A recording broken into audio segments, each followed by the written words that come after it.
Gear Patrol calls their new dive watch the best sub-$500 dive watch. Full stop. Men's Health rated them as the most stylish solar watch in the game. Who are we talking about? It's Movement. They're leveling up your gift giving with the sleekest watches you can buy and the biggest deals of the season. Shop 30 to 50% off Movement's innovative California clean watches, jewelry, and accessories with fast free shipping and returns now at mvmt.com. That's mvmt.com.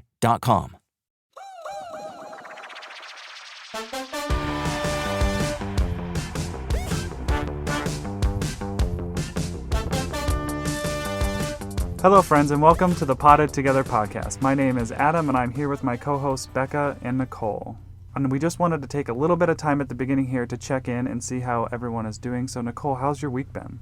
Oh, man. Where do I begin? We are in Arizona this week with my family. We brought the kids to visit my mom and my stepdad, and we actually drove down here from Chicago. And it's been... How many days was that?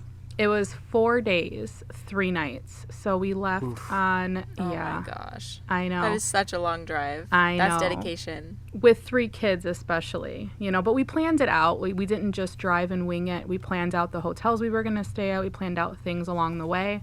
So we stopped at certain spots along the way to the hotels each day, and it kind of broke up the trip and made it better. So I wasn't driving longer than 7 hours a day. But it's still over a day worth of driving.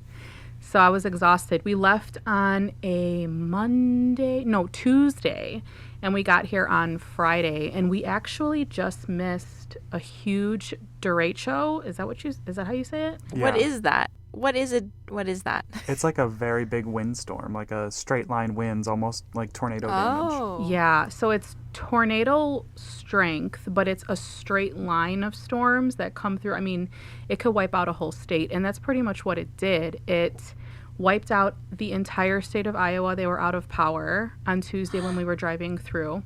We stopped at the American Pickers place in LeClaire, Iowa, and they were completely out of power, and they said that a good chunk of Illinois, southern Illinois, was out of power, and for 5 days without power. It wiped out so many crops in Iowa that it was really bad. So we had just missed that storm, thank God, because we would have drove right through it.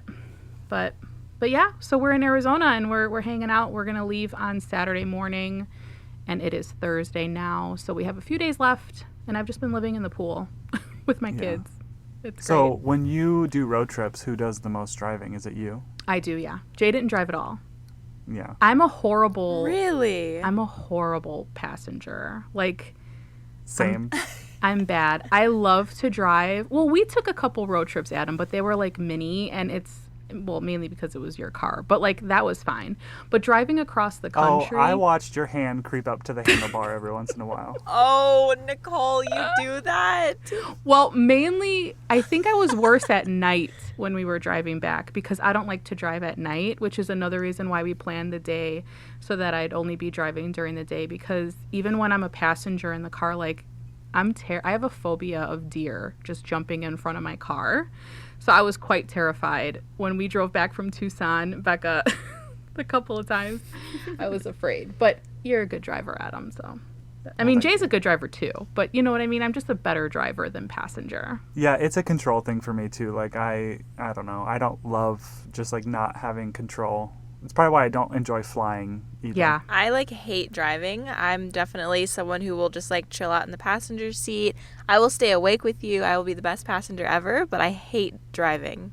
I mean, that's a reason. That's one of the main reasons why we didn't fly, was just because of the pandemic still being very present, and we were just worried about traveling with our kids.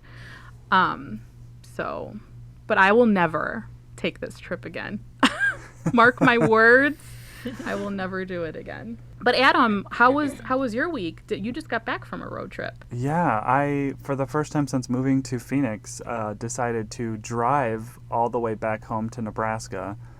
And like you, I will never do that again. I mean, it was a gorgeous drive. I enjoyed it, but I don't know. Maybe after some time, maybe it's kind of like, you know, women who give birth and they're like, I'm never having a baby. And then like a year later, they're like, okay, I'm ready.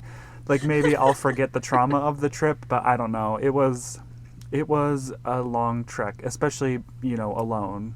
But it was Yeah. a good time to, like, I don't know, think through some stuff. Like, my driving time is definitely my think time. And going home is always kind of weird for me because home, you kind of fall back into, like, that person you were. I've grown so much since I left high school and even college, but when you go back to your hometown, you kind of almost fall back into those same, like, feelings and anxieties. So I struggled with that a little bit, and yeah, it helped me driving home to just kind of think that through and process that. But I don't know if anyone else experiences that, but, I haven't lived at home since I was 21. I've lived, 8+ hours away from my parents since I graduated college. So it's weird because I've grown into a different person, but, they don't know that because they're not around. So it's a little awkward, but it was a good trip. I saw my good friends from college, which was very nice, and hung out with them and their families. So it was good. Nice. That sounds like a sweet time. Becca, how was your week? My week has been really good. It's been just a casual week. I've gotten on a better, like, sleep and wake schedule. I've never really been one for a schedule. These two know that I stay up so late and sleep so late as well. And I think I even talked about that in our last episode. But since then, I have noticed, like, the toll that takes on your mental health. Just sleeping not being a big priority. So that is something that I really did this week. And also with that, I was able to, like, prioritize my work and, like, get that on a good schedule. So I wake up 2 hours earlier and work for 2 hours on, like, daily plans and stuff. And then for the rest of the day, I work my day job. So that's been, like, the best thing this week. And then also Daniel, my husband, came back. He was away for work for a few weeks. So he's back now, which has been really sweet to have him back. Yay. And we're just back to what we normally do, which is watch movies together and chill out. So it's been nice having him back, but I don't know, having to share a bed again is not fun. You can't do the sprawl out. I know. And Leo and I just, like, took up our entire king bed and just, like, loved it. And then Daniel came back and I was like, oh. So now Leo's back to sleeping on my legs is what I'm gathering from this. We have a queen bed, and Jay's been wanting to get a king, and, like, but we don't really, like, sprawl out or, like, roll around the bed, like, when we stay in our little spot. So I'm like, we don't need a king, but he really wants one. Are you guys, like, cuddlers? Not at all. Hell no. I need a clear divide in the middle of the bed. Oh, like, my God. We're in Arizona now, and I grabbed an extra comforter out of the closet because I'm like, we can have, because we don't have that many blankets at home, but my mom has a ton, and I was like, we can actually have our own comforters. This is fabulous. I'm gonna go home and buy an extra comforter. Yeah, see, the reason I like the king bed is because I can, like, roll over and have, like, a cool spot, like there's an empty spot, and I live for that, like, where you flip your pillow over and it's nice and cold. Oh, that's the best. That's really great. I would say, Nicole, if you do get a king bed, get a California king, because king beds are squares, and I did not realize that. Oh. And Daniel already had this bed prior to me coming along, but it was like a perfect square, and California king beds are just longer, so they're narrower but longer, which I feel like is extra helpful for tall people. I'm not particularly tall, but my feet do hang off if I have, like, a lot of pillows on the bed. Okay. Duly noted. Okay, so Yeah. should we get started? Yeah, let's get started. Our topic for today. Okay, so we've actually been, asking on our Instagram, potted together, you guys, what episodes you wanted to see from us, and we've compiled, like, a pretty robust list, and this podcast is going to be so amazing. Just based off of the episodes that people are requesting. I mean, you guys have such good ideas, so I guess we would always be willing to accept suggestions for episode ideas. So if you ever wanted to suggest an idea, we have a post on our Instagram that says Let's Chat, and that is basically where you can add in your episode ideas for us, and you could even add on to other people's ideas to, like, be more in depth. But anyway, something that we came up with an idea that we thought of before we even started this was the concept of plant blindness. And it sort of came up when we were talking about our experience with plants before we became plant people. And we all experienced plant blindness in different ways. And something that we are realizing just after looking a little bit deeper into plant blindness is actually like a real term that was coined by a botanist. And so, with that being said, I've been talking for a little bit. So I want you guys to talk about your experience with plant blindness, and then I'll get more into like the sciencey part of what this is and how it affects our environment and the world around us. So the one experience that sticks out in my head about plant blindness is when I was living in Illinois. I visited the Garfield Park Conservatory a couple times. It's a beautiful place. It's full of plants and nature, waterfalls, water lilies. I mean, it's just stunning, and I appreciated it. But until I started collecting plants, until I started to recognize plants and study my own, I guess not really like fully study in school, but like my own kind of studies through Google, etc., I started learning more and more about plants. And then I went back to the conservatory and was just like in awe. Like I was pointing out plants and calling out their names, and the people I were with were like, okay, give it a break, like calm down. But like it was kind of, to me, it was like, whoa, like I appreciated this before, but now that I've like taken time and like figured out what these plants are and named them and remembered the names and saw their growth patterns and then saw them in a space where they were kind of given their natural habitat to grow, I was just fully like, my eyes were open. It was so amazing. Yeah, well, on that topic of the Garfield Park Conservatory, like, because I live in Illinois, and being a photographer, I have a lot of engagement sessions there, and I can completely relate because I never paid attention. Like, obviously, I'm setting up a shot to take of the couple, but I never really paid attention to the plants. So I'm happy that you brought that up because that's definitely another one for me. And I recently took my family there for the first time, and I could have stayed there all day. Like, I wanted to really take my time in each exhibit because they're different exhibits, different climates. And they were just like, okay, can we go? And I was like, oh my gosh, I'm coming back here by myself. Forget it. Yeah, that aeroid house there, woof, it's so nice. It's incredible. Is that close to where you live, Nicole? Yeah, it's about 15 minutes from me. You're kidding. Oh, yeah. When you visit Chicago, we're going there. For sure. Absolutely. Yeah. So Tucson doesn't have botanical gardens like that, probably because it would be very difficult. But I'm trying to think, like, we have Biosphere 2, which has a pretty big, like, indoor rainforest. And I would love to visit there again now being plant aware. Mm-hmm. But when I visited there a couple years ago even, and I did not even recognize what was in front of me, but they simulated a real tropical rainforest with like an aroid section and like a bamboo section and all of these things. I was looking back at photos a couple years ago after that, once I was aware of plants, and I was like, oh my gosh, there's so many like pothos, like huge pothos just like climbing up, like bigger than monstera leaves that we see in our homes, like huge. So it's just, I don't know. I'm really excited to live in Missouri because St. Louis Conservatory apparently is like incredible. I've heard a lot about it. They're in a lot of research in aeroids.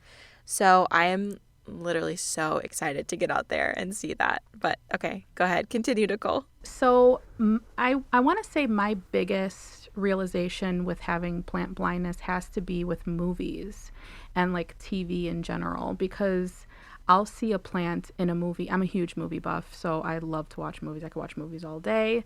And if I see a plant, which is rare, by the way, there's not a lot. I'm noticing there's not a lot of plants in movies too, which I guess is another form of plant blindness, noticing that there's not enough. But if I see one, I'm constantly calling out the plant name, and people are just like, okay, can we just watch the movie? Like, we get it. You like plants. But that's definitely my thing. Or like commercials, or just watching other people, other YouTubers on YouTube that may not be in the plant community have plants, like in the makeup community. I'm like, oh, okay, you're a plant person. Yay. That's definitely something that I've noticed over the past couple of years. That's really funny because the one TV show that sticks out to me is Golden Girls. I used to watch that all the time with my mom growing up. And now when I go back and watch episodes, like they have a huge monstera in their living room. Like it's a beautiful monstera. And I didn't think about that when I was younger. But now I'm just like, oh my gosh, look at that monstera and look at that bird of paradise. Yep. I know it's crazy what you miss when you're not focusing on it. But then also you see TV shows like Queer Eye where they're redecorating people's houses and they're sticking a fiddle leaf fig in a corner that definitely will not be good for that plant, and you're just like, please don't do that. I know. Wait, is his name Bobby? Is that the interior designer, Bobby? Yeah, Bobby. I feel like he's talked about the plant placement thing before. I don't know. Maybe he was called out. I don't remember. Maybe. Yeah, I mean, he's just not setting them up for success. Like, I see a fiddle leaf fig in a dark corner. I'm like, oh no, that's going to be dropping leaves left and right. Right. Yeah. I saw a YouTuber that I followed do that, and I did not want to be a yacht, but I was like, I never do this. But I commented, and I was like, I don't think that fiddle leaf fig's going to be happy there. And it looks like it's doing okay, so I didn't need to say that. Like, I feel so bad that I feel so bad that I said that, but You were just looking out. I guess for me with plant blindness, it has a lot to do with thinking that I grew up in a super ugly place and just like being completely unaware of the flora around me because I thought that nature could only be beautiful if it was big lush trees and flowers and all of these things, which is not true. So growing up in a very like arid desert environment, it was, I don't know, I never thought that where I lived was beautiful. So as I've grown up and I talked about this in the last episode too, I feel like I'm repeating myself, but as I've grown up and started to understand more of my environment, I see it as like so lush. Like Tucson is such a lush desert, and I'm going to miss living here because of that. It's so unique, but that is a big part of my plant blindness, and yeah. That's all I have to say. Yeah, the desert for me was hard because I was I should just say I was like cacti and succulent blind. Even in my plant journey, like I didn't appreciate them as much. And moving to Arizona, it's kind of like, oh my gosh, look how big and beautiful like these plants are. And then they're just so sturdy because they've adapted to live in like this really awful climate. Hey, it's perfectly formulated for them. Yeah. But actually, yeah, that's a good question. So like, how did you feel? Because you were coming from Illinois, and then you moved to Phoenix, which is Phoenix. If you're not familiar with the Arizona area, like Phoenix is a huge heat island, like concrete jungle in the west, basically like similar to LA, I dare say. And Tucson is a little bit less concrete jungle, but it's getting there, and Flagstaff is not at all. Flagstaff is still very naturey.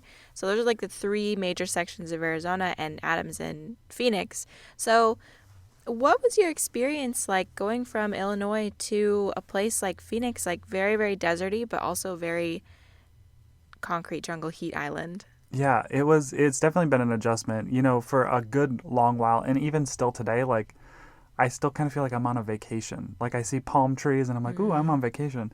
But it is hard because it's like a beige wonderland. Like everything is beige. All like the landscape, people who, like most people don't have grass, which I appreciate because the upkeep of grass is not, easy. But all of the xeriscape, it's all just like beige, colors of beige rock. The houses are all colors of beige. But, kind of you touched on that. I think any couple hour drive, like east, west, north, or south, you get so many different environments. Like driving up to Flagstaff, you're in the mountains and the evergreens, and you see the snow, and kind of the same way driving down towards Tucson, so, and everything is just is kind of close. So that's been nice to experience, like different areas. Sedona, they're all just very near and very beautiful. Yeah. Would you say that you find comfort in those places because it reminds you of home? Like with the trees and stuff? Like what was it like going from like a completely different vegetation? Did that affect you at all? from just going back home recently and just like being in awe of the green, I would say yes. Like I guess I didn't know that it affected me until I like went back home and saw the grass and the trees and was like, oh my gosh, everything's so green and all the crops. Yeah. But I don't know if it affected me in like a negative way. It's different and it's a new experience. Yeah, definitely. Well, very interesting. I think every plant person has a story like this. We went to the botanical gardens in Tucson to see the Burley Marks exhibit. And while we were there, we went into the butterfly house, which is a place that I went a lot growing up. And I never thought it was very cool. I thought our botanical gardens was just cactus, which is also cool, but I never thought about the tropical aspect of it. And there was so many beautiful orchids and like beautiful orchid arrangements, beautiful, like, what would you say, fauna? Like the bugs and stuff, like the insects. So many beautiful things in there. They had a Hoya imbricata, like a huge one. It was so cool. That one was so amazing. It was shingling all over the pot. Oh, what a beautiful specimen. Yeah, it's absolutely beautiful. Did you get your imbricata, Adam, before or after that visit? After that. Yeah, I felt like that like inspired you to like, okay, I'm ordering one of these. Yeah. Yeah, that's definitely on my wish list. Oh my goodness. But okay, so let's talk about like what plant blindness actually is, I guess, scientifically, and like how that affects the world. So I have an article by the BBC up on my computer, and this isn't something that we've extensively researched or anything like that, but this phrase plant blindness was coined by Elizabeth Schlusser and James Wandersee, and they are a pair of U.S. botanists and biology educators. And the term is basically the inability to see or notice the plants in one's own environment. And the article basically talks about how we as children are so much more likely to notice or point out animals before we would notice or point out plants. And it actually has a lot of implications on our conservation, our need to conserve the environment as well, because we don't notice it. If you don't notice it, you don't see its benefits and how it can help us. So that's pretty much like very, very simplified BBC article about it. There's a lot more to it, but it's definitely a real thing. And I think that it's best for us as people, for the world around us and the environment, that people are aware of plants. And do you think it's possible to become aware of plants without owning houseplants? Like how would one, you know what I mean? Like how... I don't understand a world where you would notice them and not want them in your home, or like not care enough to like adopt some. Like, what do you guys think? Yeah, I mean, that's a good question. I don't know. I mean, possibly by seeing them in other people's houses, you could become more aware. Or if you have a natural love for outdoor gardening, I'm sure it's kind of, innate in you that way. But yeah, I don't know. I'm not sure. I feel like if you would have talked to me 3 years ago, I would have had zero interest in houseplants, and I hadn't noticed them really anywhere I went, unless it was my mom getting a plant that she'd like tell me about, or, a friend of mine gardening in the backyard or something like that. But as far as houseplants go, I was completely plant blind about 3 years ago. So I don't know. What do you think, Adam? Yeah, I mean, as Becca was reading that, I was thinking like, all of our children's books, like baby books, are like, here's all the animals, so like we're from a very young age, like learning animals and numbers, etc. And I was like, well, what if we had like a plant baby book, like M is for Monstera? Oh my gosh. And then I wonder what that would do, like if kids would grow up. But I kind of agree, like, I don't know of a world where someone would know what plants are and then just not want them. But I guess there are people who know what a cat is and know what a dog is, and they just don't want pets, Yeah. I think, well, if I scroll down a little bit further in this article, it talks about how to become less plant blind. And a lot of it is just exposing children to plants at a young age. So maybe that is, I don't know, like creating children's books and promoting children's books with plants in them, which honestly, now that I think of it, I have never, ever heard of plants being personified in books the way that animals are.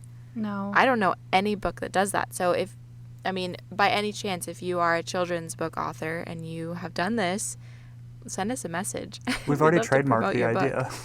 We really Yeah. did. You copied us. No, just kidding.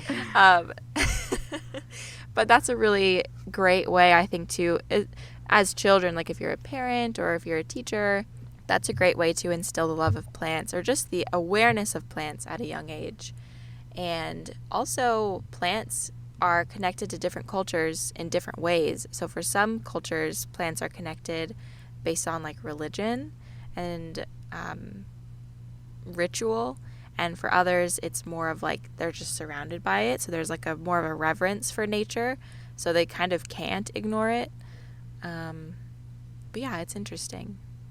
It's a very interesting concept. I want to read like 8,000 articles on it, but we'll put a few in the show notes so that you guys can check them out if you're interested too. This makes me wonder what, this whole new generation growing up is going to be like, because, we all three kind of talked about how we didn't really have, Becca, you might have had plants when you were younger, but not like the amount that you probably have now. I didn't have any plants in my house when I was growing up. I had pets, but not plants. Mm-hmm. And Nicole, I think you were kind of the same way. Maybe a sporadic plant, but nothing like huge. Right. So I know that during this pandemic, I've seen a big influx of people getting into houseplants because it's very therapeutic. I've talked about that before. It's very therapeutic to me. So I wonder what this new generation of children are going to be like, because now they're growing up in houses that are like full of plants, which is so cool to think about. And I wonder how that affects their plant blindness. And I bet, I don't know, it would be a good thing to study. Not that I would be able to study it, but just to see, Yeah, being a mom, I guess I can touch base on this a little bit, because when I had Mia, I remember there not being many books on plants. Like, I didn't read, like you said, it was mainly animals, ABCs, 1, 2, 3s, no real plants in there. I'm thinking like the hungry caterpillar stands out in my head. I don't know why, but maybe there were some plants in that book. But, and then I also had a daycare for quite a few years, and I cannot remember one book that had plants in it that stands out in my head, and we read all day. So, but Mia also, my daughter, grew up going like back and forth between my house and her father's house, and her father's mom, her grandma, had a ton of plants all the time. Like probably maybe half of what my collection is now. So a decent amount of plants. And she is so plant aware from a very early age. So I feel like while plants should definitely be incorporated into more children's books for like toddlers, having them in your home is probably obviously the most effective way. And I feel like, that's what got her so into plants, being 12 years old now that she is, Yeah, I think with growing up, we did have some houseplants in the house, but I never saw my mom like care for them. I don't remember her ever like involving me in the process or saying like, this is a pothos or this is a spider plant. It was more like I just remembered what they looked like, and then when I was older, I was like, oh yeah, that's what that is. But I don't have memories of that, and I think it's really sweet that with your kids, Nicole, you like involve them in the process, and I feel like that's what it takes to sort of take off the blinders with plants at a young age, because you could grow up around them and have no idea, there's a lot of people who have shared that.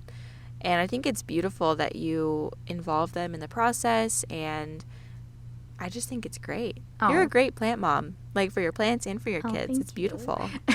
I actually, while you were talking about the whole like kids with plants and getting them involved, I was thinking about the drive down here, and we went through quite a few different climates.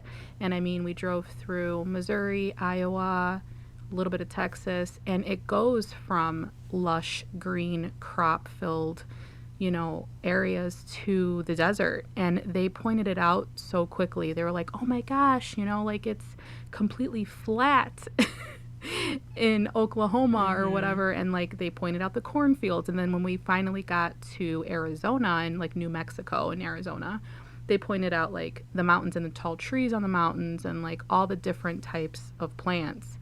And while I was driving, I was just listening to music, and I really wasn't even paying attention to it until they brought it to my attention. Even having this is outdoor plants, but like even having plants myself, it's like until I got to the mountains and I saw all that scape, I was like, oh yeah, man, they notice everything, you know? Yeah. That drive really is it's so beautiful to like see the variations in our landscape in this country.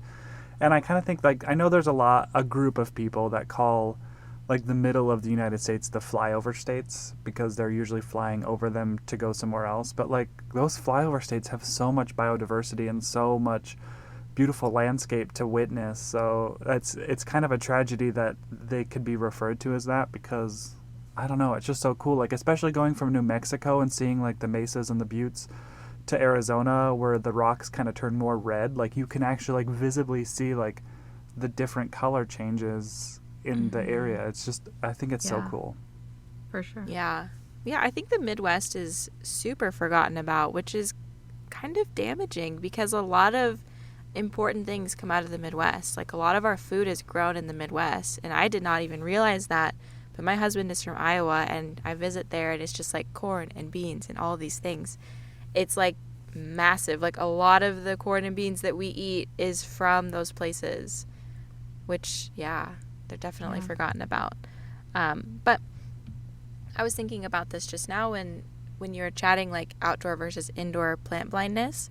And it's obviously a really beautiful thing that we can recognize aroids and understand, like, their significance to environments that are very, very far away from us, because those plants don't grow natively here, at least in the places where we live. But it's super important as well to be plant aware to the plants in our environment that are native, and making sure that we're contributing to our native environments and planting native trees, bringing in pollinators, like doing that kind of stuff is so important. And a lot of that anyone could do if you have a house, you know, if you live somewhere, which you probably do. Plant a native tree or bring in some native plants for your front porch or whatever. Even if you live in an apartment, like, there's so many things, which is something that I've never thought about, really never ever thought about how important it is to like replenish those environments as well, because they're slowly going away with more developments, especially in Arizona. I feel like Arizona is being developed really fast. It is. I mean, every time I visit out here, my parents live in Queen Creek, and it is just complete. It's a developing town. Like, every time I come here, there's a new store, there's a new complex of, you know, houses going up, and it's pretty insane. It's going to become, I feel like it's just going to kind of merge eventually with Phoenix. That's how much they're building out here, and it is important to keep those native plants growing around our houses and in our communities. Kind of talking about seeing plants in their native environments, back when I visited the Garfield Park Conservatory and saw the plants, when I became plant aware and saw them, you know, the conservatories mimic natural environments, which is amazing. But I saw a Calathea ornata, you know, the pinstripe, the pink one. I think that's a Calathea ornata. I saw one at the Garfield Park Conservatory, and I had a moment. I had a moment with this plant, because I was like looking at how tall and big it was. And I thought to myself, like, I have a little version of you sitting on my shelf, which, you know, that was back when I was, you know, not Calathea scorned. Like, they're still beautiful, but I just can't have one. But I thought about the little one I had sitting at the shelf, and I was like, oh, I've taken this plant, and now I have it in my house. But this is what this plant could be in its environment. So it's like I had this whole, like, thought of us, like, kind of... I think house plants are wonderful, obviously, and I'm not saying you shouldn't own a house plant, but I had this thought of, like, I was, like, kind of constraining this plant to, like, my environment and not letting it live its most potential, because its most potential would be in its native environment, obviously, where I could appreciate it, that in that conservatory, and, like, seeing the differences in, like, my house plant and that plant planted in the ground in this environment was just so drastic to me. And I don't know where that story was going, but it gave me a moment to think, like, you know, if we stopped putting pressure on ourselves, or, you know, let our environment constrain us, like, how beautiful we can become. Yeah, I like that. Ooh, snaps. Snaps. That is very true. I almost feel when I see plants in their environment like that and they're just so huge and big and beautiful, I almost think like, what can I do in my house to like mimic this? Probably nothing.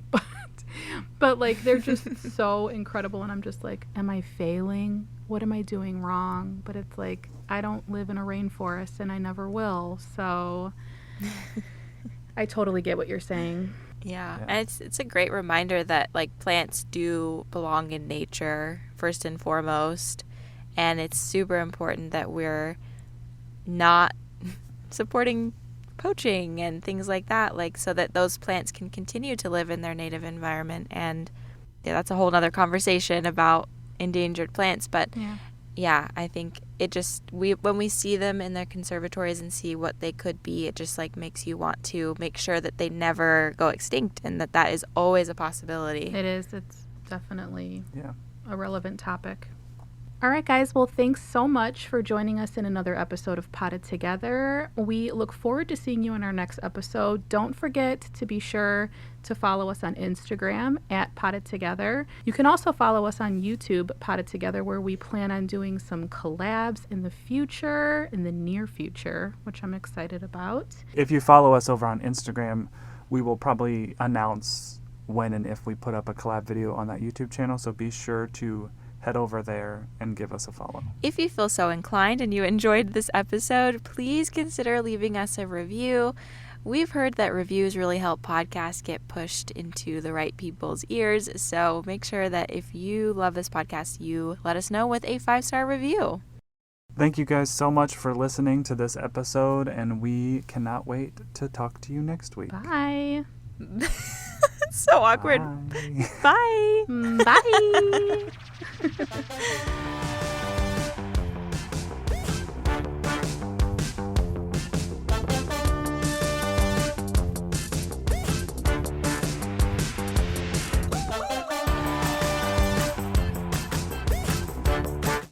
Gear Patrol calls their new dive watch the best sub-$500 dive watch. Full stop.